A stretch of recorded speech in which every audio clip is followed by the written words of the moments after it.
Good morning, students. Once again, I welcome you in your e-learning English class as we are reading our poem Third, Keeping Quit. So let us begin the third stanza of the same. Third stanza is, what I want shouldn't be confused.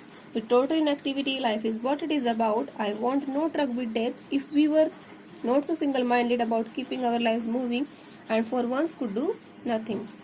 Guys, the poet is saying now, what I want shouldn't be confused. So here confused would stand for misunderstood. तो कवि ये कहता है, ये बात स्पष्ट करता है कि इनएक्टिविटी दिखाने का मतलब ये नहीं कि हम लोग पूरी तरह से निष्क्रिय हो जाएं। Inactivity word stand for lethargy, निष्क्रियता। Life it is what it is about, वो कहता है कि जिंदगी क्या है, जीने के लिए, यानी कि जिंदगी का केंद्र बिंदु क्या है, काम करना। ये सब कहते हुए पोएट ये कहता है कि I want no truck with death. No truck with death word stand for no dealing with, यानी कि व्यवहार में ना होना। अब मैं ये नहीं कहता कि मैं मौत की परवाह नहीं करता, मैं मौत से कोई रिश्ता नहीं रखना चाहता। वो ये चीज समझाता है, if we were not so single minded. Single minded word होना, सबका एक जैसा होना। तो गाइस सबसे पहले ये ऑब्जर्व करो कि जिंदगी में सबका उद्देश्य क्या होता है। सबका उद्देश्य यही होता है अप करना, तरक्की करना, अपने आप को दूसरों से अच्छा साबित करना। तो देखो ये सिंगल माइंडेडनेस है हर एक के माइंड की। So about keeping our life moving, देखो अगर ये सिंगल माइंडेडनेस ना होती तो हमारी जिंदगी कभी भी ना चल पाती। तो पोइट भी ये कहना चाहता है कि सब सिंगल माइंडेड तो हो जाओ, लेकिन about once could do nothing. लेकिन ऐसा करते हुए हमें क्या करना है, जो हम ये युद्धों के लिए, उद्योगों के लिए और ये जो हिंसा करते हैं, इन सबको समाप्त करना होगा, इस चीज की होड़ को रोकना होगा। वो ये कहना चाहता है कि सब अपनी तरक्की करें, यानी कि लाइफ को मूव करने के लिए, जिंदगी को आगे चलाने के लिए सब लोग काम तो करें, लेकिन वो काम कैसा होना चाहिए जो सबके हक में हो, यानी कि हम उस काम को करने से पहले आत्मविश्लेषण जरूर कर लें।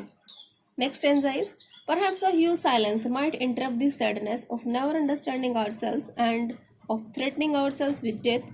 Perhaps the earth can teach us, as when everything seems dead and later proves to be alive. Now I will count up to 12 and you keep quiet and I will go. So in this word stanza, perhaps word stand for probably, interrupt करना, intervene करना यानी कि दखल देना, quit word stand for silent और खामोश। Perhaps a huge silence. Now the poet is saying कि शायद मैं आप सबको ये चीज नहीं समझा पा रहा। Perhaps a huge silence.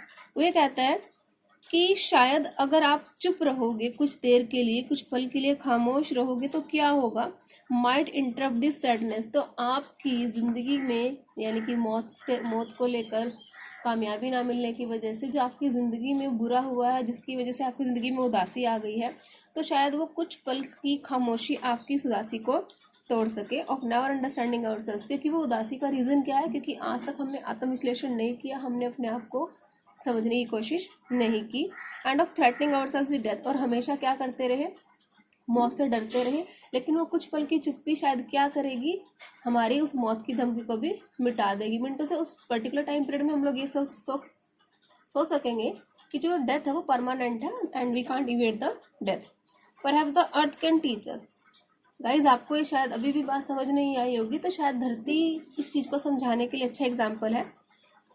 As one everything seems dead, तो गाइज इस चीज को ऑब्जर्व करो, धरती पर जब हर कोई चीज बिल्कुल निश्चिल निर्जीव नजर आती है और later proves to be alive, और बाद में कैसे प्रूव हो जाती है वो जिंदा।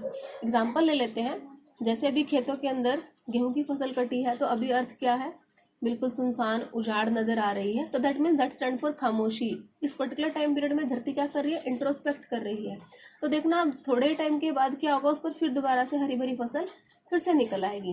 विंटर से जो अब वाला टाइम है इंट्रोस्पेक्ट करने वाला, इस टाइम में जो अर्थ है वो अपनी फर्टैलिटी को, जो उर्वरक उसके खो गए हैं, जो उसकी उपजाऊ शक्ति कम हो गई है, उसको फिर दोबारा से गेन कर रही है। Same thing is in human life. Human life में भी क्या है, अगर हम कुछ पल का इंटरसेप्ट कर ले तो उससे क्या होता है, हमारी खोई क्षमता, हमारी काम करने की कैपेबिलिटी, उसको हम दोबारा से रीअर्न कर सकते हैं। उसके बाद जो आउटपुट निकल कर आएगा वो शायद बहुत अच्छा होगा। So guys the poet is giving the example, perhaps the earth can teach us as when everything seems dead and later proves to be alive. Now I will count up to 12 and you keep quiet and I will go. तो poet ये कहना चाहता है कि शायद जिंदगी को समझने के लिए हमें क्या करना होगा, हमें स्वयं को जीवन के कामों के लिए, नई रुचियों के लिए तैयार करना होगा। प्रकृति का भी यही नियम है, सर्दी में जो हर वस्तु सो जाती है, लेकिन जब बसंत का मौसम आता है वही पौधे और घास और झरने फिर से सक्रिय और जीवित हो जाते हैं। इस प्रकार खामोशी क्या है और जो शांति है, इसके कई सारे बेनिफिट्स हैं। इसलिए कभी हमसे यही अप्रोच करता है कि जब तक वह 12 गिनता है तब तक हम लोग शांत रहे, इससे क्या होगा, हम लोग जिंदगी में सब कुछ गेन कर पाएंगे. So guys, once more I want to sum up the poem. So what the poet want to say? That perhaps we should take a teaching from our nature, from our earth. How the earth undergoes changes. In winters, everything on the earth freezes, becomes lifeless. So we think, if we consider that everything is over, it's not like that, because as the season changes, again spring comes and everything is alive again. All the trees, plants, seas which had frozen earlier, which were leafless, lifeless, again cheer up, again come back to life. So the whole poem is now capable. You are reading for the same. Thank you.